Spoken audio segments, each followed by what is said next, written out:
Doctor Mahmudur Rahman সাহেব মামলায় খালাস পেলেন। মহামান্য হাইকোর্টের অভিমত হচ্ছে এই যে অনুসন্ধানে দুদক যে অনুসন্ধান করলেন সেই অনুসন্ধানে কোনো তথ্য না পাওয়া সত্ত্বেও, অবৈধ সম্পদের কোনো তথ্য না পাওয়া সত্ত্বেও তার বিরুদ্ধে তাকে কেবলমাত্র হিউমিলেট করার জন্য, তাকে অপদস্থ অপমান করার জন্য রাজনৈতিক কারণে এই মামলাটি এনেছিলেন। এবং আপনারা আরেকটা বিষয় জেনে খুশি হবেন যে অনুসন্ধানকারী কর্মকর্তা ছিলেন দুদকের উপপরিচালক জহুরুল হুদা, তিনি মহামান্য হাইকোর্টে এসে একটি ঐতিহাসিক সাক্ষ্য দিলেন।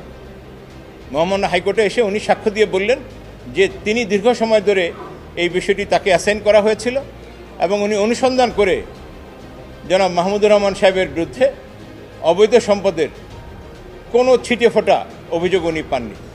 উনি যেই সম্পদগুলি পেয়েছিলেন উনি দেখলেন যে সেই সম্পদের সকল বিবরণী তার ট্যাক্স ফাইলে শো করা আছে। এই স্বাক্ষরটা মহামান্য হাইকোর্টে দিয়েছেন জনাব জহুরুল হুদা। এটা এই অ্যাপিল চলাকালীন সময়ে অ্যাপিলেট কোর্টে এসে উনি সাক্ষ্য দিলেন, অবভিয়াসলি 5ই আগস্টের পরে।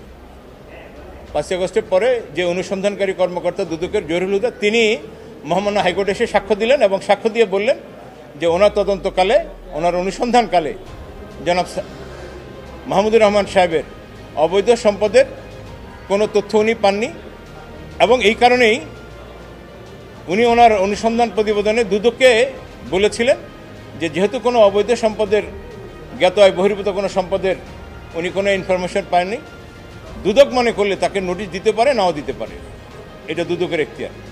কিন্তু কোনো অবৈধ সম্পদের এই সেকশনে না পাওয়া সত্ত্বেও, কোনো সম্পদের তথ্য গোপন না করা সত্ত্বেও দুদক কেবলমাত্র মাহমুদুর রহমান সাহেবকে অপমান অপদস্থ করার জন্য, ছোট করার জন্য, সামাজিকভাবে হাও করার জন্য এই মামলাটি এনেছিলেন।